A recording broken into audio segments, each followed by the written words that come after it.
is the heart of tourism, and throughout every journey, we go through different cycles and encounter various tourism professionals who shape our travel experience from start to finish. Good day everyone, I am Sherry Heroniano, and together with my team, we will take you on a journey quite literally as we explore the tourism travel cycle. But before we begin, I would like to invite someone to join me here. Let us have Miss Hesli Bianca Ambrosio. Hi everyone! Hi Hesli, I hope you're doing fine today. So let's cut to the chase, okay? I would like to ask you, what was your most memorable experience in travel? So far, my most memorable experience is when I'm bound to Greece, Athens for business purposes. Yeah, I really love the service, the food, especially the cabin crew are so accommodating. Everything, the line since I bought a business class, of course. Wow! Yeah, it's pretty well, and then it's so seamless, smoothly. Everything was so line. What was this airline? We would like to use it. It's Emirates. Oh, it's Yeah. Emirates! So, nakakaloka naman, no? Ang shala ng travel experience niya. Since akin local lang naman, and my most memorable experience probably is nagkatabi ko. Oh! So yeah. Now, all of our travel experiences naman are part of travel cycle. And today, we will analyze each stage one by one, and we will also discuss how culture affects our travel experiences. And of course, we will also identify and find out how tourism professionals play a crucial role in ensuring a smooth journey. And with that, let's start this brief adventure by identifying the objectives with Ms. Gumangan. Now that Ms. Heroniano introduced the tourism customer travel cycle, let's take a moment to understand what we aim to achieve in today's presentation. By the end of our discussion, students should understand the importance of the tourism customer travel cycle and how each stages contributes to a seamless travel experience. Analyze how diversity plays a critical role in tourism industry, especially interactions between travelers and tourism professionals. Apply critical thinking to real-world tourism challenges by evaluating case scenarios and discussing possible solutions. Demonstrate problem-solving skills by acting out different scenarios, exploring the best ways to handle them. So without further ado, let's begin to discuss the tourism customer travel cycle. Mr. Almeida, take it away. Thank you for the introduction, Ms. Gumangan. And now on to the tourism customer travel cycle. We all know that every traveler goes through a journey made up of different stages, and in our case study, we have identified these 5 key phases that shapes the entire travel experiences. And those 5 stages are the pre-travel phase, the itinerary planning, the airport experience, the in-flight experience, and the last one is the post-travel experience. Throughout each of these stages, tourism professional plays a crucial role in ensuring a smooth, enjoyable, and culturally enriching experiences for travelers. As we move forward, let's take a closer look at how each stage unfolds and the challenges and opportunities they present. Let's begin with the stage 1, the pre-travel phase, in which Mr. Rakim will introduce. So thank you for that, Mr. Almeida. Once again, good afternoon everyone. So let's start with the first stage of a travel cycle, which is the pre-travel phase. So our journey starts before we even step foot in an airport. So kahit nagbabalak or nagpaplano ka pa lang na magka-travel ka, it's already considered as a part of a travel cycle. So the first tourism professional we may encounter is not even a human. So hindi tao agad yung makakaharap natin, kundi isang online travel platforms like TripAdvisor, Expedia, or Booking.com.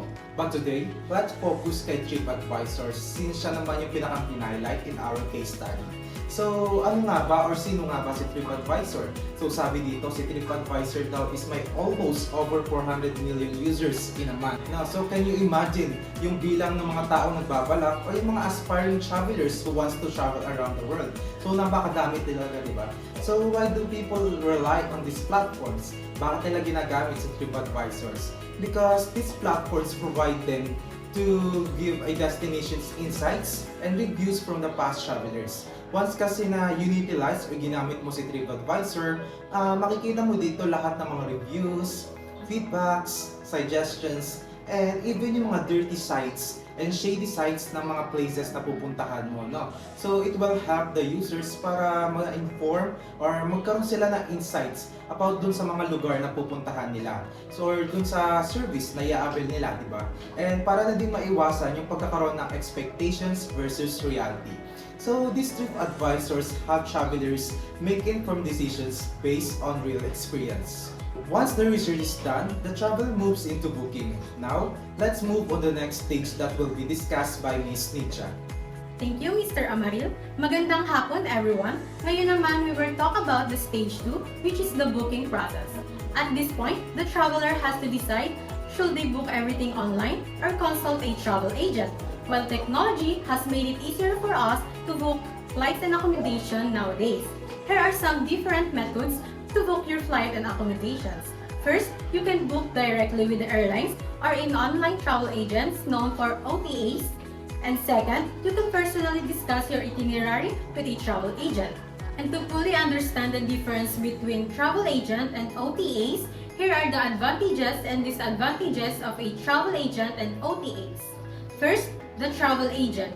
The advantages are they can answer all your itinerary questions, matutulungan nila kayo in case na merong problema sa travel ninyo, and it is stress-free travel, while the disadvantages are there will be additional cost, limited lang ang control ninyo sa itinerary planning ninyo.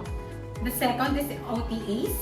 The advantages are it is convenient for us to use, and it allows us to compare the prices ng iba't ibang airlines and accommodations, and the disadvantages are it has customer service issues, lalo na when dealing with cancellations and refunds, and they charge commission fees on every booking for your trip. So ayun it depends pa rin sa tao. If money is not a problem, you can choose travel agent to handle your itinerary. But if you are on a budget, then you can choose OTAs. Although, it is convenient to book on online due to our improved technology nowadays, pero ang travel agent is still much in demand pa rin ngayon. Lalo na kung group and corporate travels na alam naman natin na mas complicated and mapagod gawin. So, super laki pa rin talaga ang naitulong ng isang travel agent sa mga travelers. And now that the trip is booked, let's move to the next critical part, the airport experience. Now let's talk about the airport experience. The airport is most often stressful part of the journey. Imagine the long lines, security checks, and potential flight delays. How an airport manages those challenges, right? Airports are ranked based on efficiency, passenger experience, and overall service. Some of the best airports in the world are like Singapore Changi Airport, Tokyo International Airport in Haneda, and Incheon International Airport in Seoul. They focuses in cleanliness, seamless passenger flow, and courteous multilingual staff. Airport staff plays a key role here, from ground crew checking in passenger to information desk personnel, and assisting lost travelers. Their interaction with diverse travelers requires a strong cultural awareness and adaptability. Now that the traveler has made it through the airport, let's talk about the in-flight experience that will be discussed by Ms. Bernardino. So now let's move on to stage 4, the in-flight experience. Once on board, the traveler now interact with the airline's cabin crew. These professionals are more than just servers. They are not trained just to serve for us. They are trained in customer service, safety protocol, and even cultural sensitivity.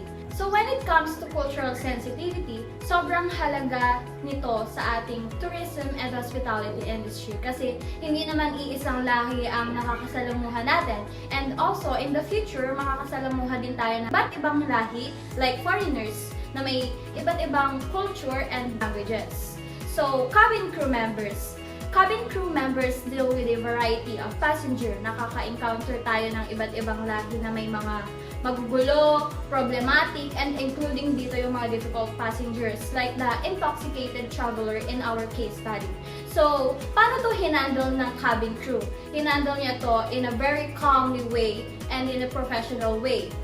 So, in that way, na-resolve niya yung ganun challenges. This only demonstrate how emotional intelligence and cultural awareness are crucial in tourism-related jobs.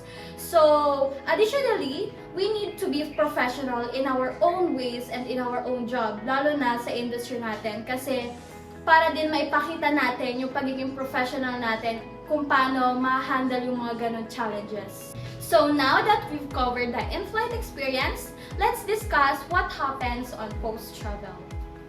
The post-travel experience involves adjusting back to the daily life. After a trip, some people face challenges like jet lag or cultural readjustment, while others reflect on their experience and personal growth. Understanding this phase helps assess its impact on well-being. Now that we are done discussing each stage, I hope that everyone was able to understand at least the key concepts of our discussion. But before we move on, I would like to invite Mr. Ameril to help us recall all the stage cycles. Okay, so good afternoon everyone. So to recall the 5 stages of a customer travel cycle, we have here 5. So the first stage is the pre-travel phase where the research and plannings begin. Stage 2, the booking process where this booking experience we need to secure our trips. Stage 3, the airport experience, the first travel challenge of a traveler. Stage 4, the in-flight experience where comfort versus challenge arise. And lastly, for the last stage of a customer travel cycle, which is the post-travel experience, where the experience of a traveler doesn't end here. So it allows them to give a feedback, suggestions, insights for the future use of the customers or a travelers. Thank you. Very well said, Mr. Amarillo. Thank you so much for making it easy for us to understand. Now we can talk about the cultural influences and diversity in tourism that will be discussed by Ms. Arsen. Take it away. Thank you, Mr. Ramiano. Now, let's talk about cultural influences and diversity in tourism. Tourism is one of the most cultural diverse industry in the world. Travelers come from different backgrounds, speak different languages, and have different expectations. This is why cultural awareness is critical for tourism professionals. In our case study, we saw multiple cultural interactions like, first, language barrier at airports, diverse passenger needs on flights, lastly, the way standards vary globally. The best tourism professionals adapt to these challenges and create seamless experience for travelers. Now, let's explore alternative scenarios and what could have gone wrong. So let's have a little role play to the things that could have been tourism professionals were not able to fulfill their roles. Looking back in our case study, a group of travelers experienced a delayed flight, risking missing the concert that they had to attend. And their initial action was to contact their travel agent. And their travel agent was able to swiftly sort out their flight, solving their problems and giving them a stress-free travel experience. But what if the travel agent did the opposite? What will happen? Hello? I just received a notification that my flight has been delayed for 6 hours. I have a connecting flight and I really need to get to my destinations. Can you help me with that? Yeah, delays happen. Nothing we can do about it. But I have connecting flight. Can you check if there's another option? Look, you just have to wait like everybody else. We don't control the weather here, you know. Alright, is there at least any compensations like a meal voucher? Sure, if you want to eat a sandwich that tastes like cardboard, then go ahead. But you'll have to find the counter yourself. This is unbelievable. I'll be missing my important event because of you. Not my problem. If you want, you can book another flight at your own expense. To answer Ms. Ambrosio's question, the event would have been cancelled due to the travel agent's incompetence, leading to damaged reputation for the travel agency and financial loss for the both parties. In the second scenario of our case study, a flight attendant calmly addressed both a frustrated and intoxicated passenger, prioritizing the escalations to ensure the comfort and safety of all on board. The situation was successfully resolved by the cabin crew. What if the cabin crew did not fulfill their role?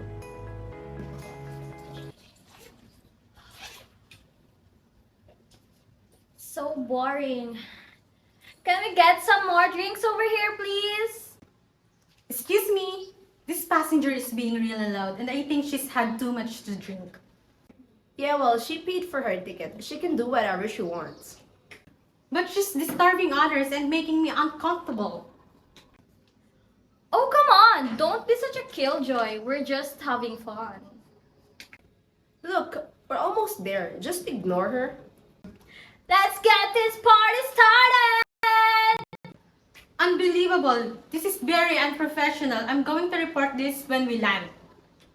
Answering Mr. Amaril's question, the situation could have escalated, exposing other passengers to dangerous situations, and it can affect the flight experience of the passengers negatively. Every decision in the tourism industry has real consequences.